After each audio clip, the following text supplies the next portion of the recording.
تو میرے دوستوں کو میرا سلام کہنا کہ شرط وفا یہ ہے کہ جب ٹھنڈا پانی پینا تو میری پیاس کو یاد کر لینا، اور جب پردیس میں کسی مرنے والے کی خبر سننا تو میری بے کسی پہ آنسو بہا لینا۔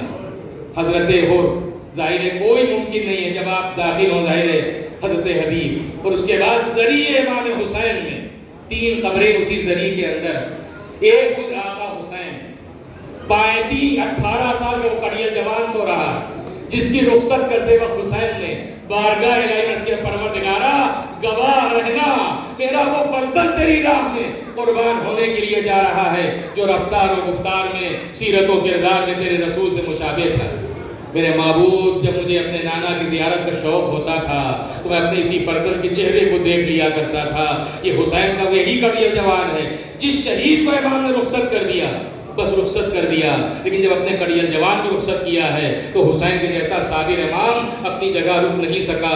شہزادے کا گھوڑا میدان سے بڑھا اور تھوڑی دیر کے بعد محسوس ہوا جیسے کوئی پیچھے پیچھے آ رہا ہے، پیچھے مڑ کر دیکھا ضعیف باپ کمر تھامے ہوئے اکبر کے گھوڑے کے پیچھے پیچھے گھوڑے سے اترے، باپ کی خدمت میں آئے، بابا آپ نے تو رخصت کر دیا تھا، آخر آپ کیوں زحمت فرما رہے ہیں؟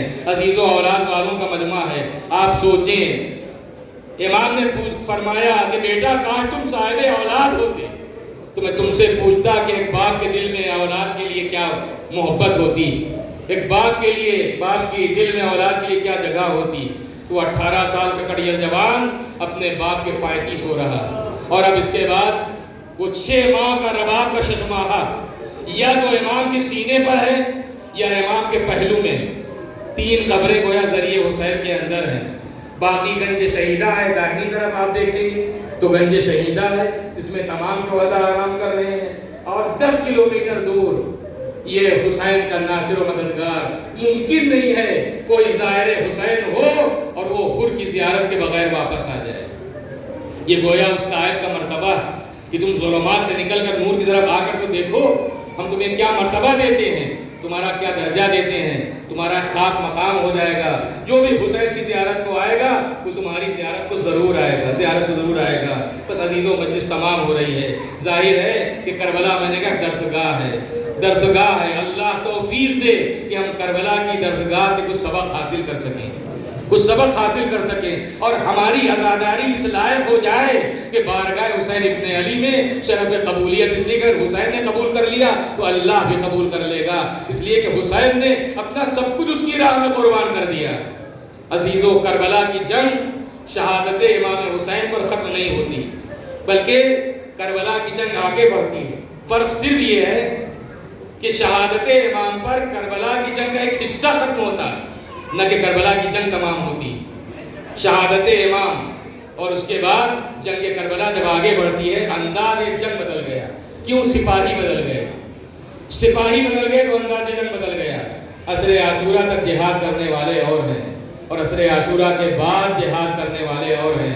عصر عاشورہ کے بعد جہاد کرنے والوں میں امام زین العابدین ہیں، ثانیہ زہرا جناب زینب ہیں، جناب رقیہ ہیں، جناب سکینہ ہیں، حضرت ام کلثوم ہیں، حضرت فضہ ہیں۔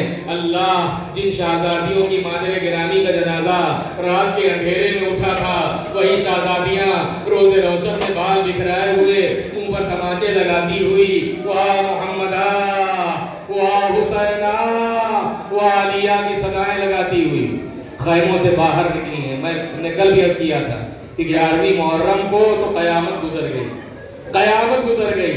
میں نے کل ایک روایت آپ کی خدمت گزارش کی تھی، ایک روایت اور بھی ہے کہ جس وقت قافلہ کربلا سے گزارا جانے لگا تو امام زین العابدین ہی فرماتے ہیں کہ میں نے اپنی پھوپھی کو دیکھا کہ میرے بابا کی لاش کا طواف کر رہی ہے، بابا کی لاش کا طواف کر رہی ہے۔ میں نے پوچھا کہ اماں اس قدر غور سے آپ کیا گھوم گھوم کر دیکھ رہی ہیں؟ تو آپ نے فرمایا کہ بیٹا میں مادر گرامی کی وصیت پوری کرنا چاہتی ہوں، لیکن میں اپنے ماجائے کے جسم پر کوئی ایسی جگہ سلامت نہیں پا رہی ہوں جہاں رخصت ہوتے ہوئے بہن اپنے بھائی کے جسم کو بوسہ دے سکے۔ تلواروں سے ٹکڑے، تیروں سے چھلنی، گھوڑوں کی ٹاپوں سے پامال لاشا، بہن گھوم گھوم کر دیکھ رہی ہے کہ شاید کوئی جگہ سلامت مل جائے، لیکن کوئی جگہ سلامت نہیں ہے۔ اجرکم اللہ، اور کربلا سے کربلا سے یہ قافلہ کوفے لایا گیا. اللہ نہ کرے کہ کوئی صاحب عزت وہاں پر ذلیل و رسوا کیا جائے جہاں اس کے جاننے اور پہچاننے والے موجود ہیں. ایک اجنبی جگہ ہے، پھر بھی آدمی سوچتا ہے کوئی جاننے والا نہیں ہے. لیکن یہ کون سا کوفہ ہے جہاں زینب رسم بستہ لائی جا رہی ہے، جہاں زینب اس حال میں لائی جا رہی ہے کہ سر پہ ردا تک نہیں ہے. عجب نہیں کوفے میں پہنچ کے بابا کی یاد آئی ہو، شہزادی نے جب رخ کیا ہو بابا، یہی وہ 40 ہجری کا کوفہ تھا جس میں آپ میری بہن ام کلثوم کے گھر مہمان تھے. بابا آج یہ 61 ہجری کا کوفہ ہے، آپ کی بیٹیاں اسی کوفے میں مہمان بن کر آئی ہیں. لیکن ذرا اپنی بیٹیوں کی خبر لیجئے، اپنی پوتی سکینہ کو دیکھیے، نہ کوئی دلاسا دینے والا، نہ کوئی تسلی دینے والا. ارے آپ کی پوتی جب اپنے بابا کو یاد کرتی ہے، تالیانے مارنے والے تو آتے ہیں، تماچے لگانے والے آتے ہیں، لیکن نہ کوئی پرسہ دینے والا ہے، نہ کوئی دلاسا دینے والا ہے. اجرکم اللہ. کوفے کے بازار سے قافلہ گزر رہا ہے. جناب سکینہ ثانیہ زہرا جناب زینب کی پھوپھی اماں، پیاس سے کلیجہ جلا جا رہا ہے، پیاس سے کلیجہ جلا جا رہا ہے. اگر ممکن ہو تو تھوڑا سا پانی مجھے دلوا دیجیے. کوٹھے کا جو تماشائی عورتیں تھیں تماشا دیکھنے کے لیے، ان میں ضعیفہ نے اس یتیم حسین کی آواز سنی، دوڑی ہوئی اپنے گھر گئی، ایک جام پانی کا لے کر آئی کہ بی بی یہ پانی حاضر ہے لیکن پہلے میرے لیے کچھ دعائیں کر دو. ثانیہ زہرا جناب زینب فرماتی ہیں سکینہ پہلے اس کے لیے دعا کرو، اس کے بعد پانی پینا. وہ کہتی پہلی دعا یہ ہے کہ جس طرح تم یتیم ہوئی کسی کے بچے یتیم نہ ہوں. اس کے بعد دوسری دعا یہ ہے کہ ہمیں مدینے جانا نصیب ہو. مدینے کا نام سنا، ثانیہ زہرا زینب متوجہ ہوئی، غور سے دیکھا، پہچان تو لیا. فرماتی ہیں ارے مدینے جا کر کیا کرو گی؟ ارے مدینے میں میرا شہزادہ حسین ہے، میری شہزادیاں زینب و ام کلثوم ہیں. پوچھا ارے زینب کو دیکھو گی تو کیا پہچان لو گی؟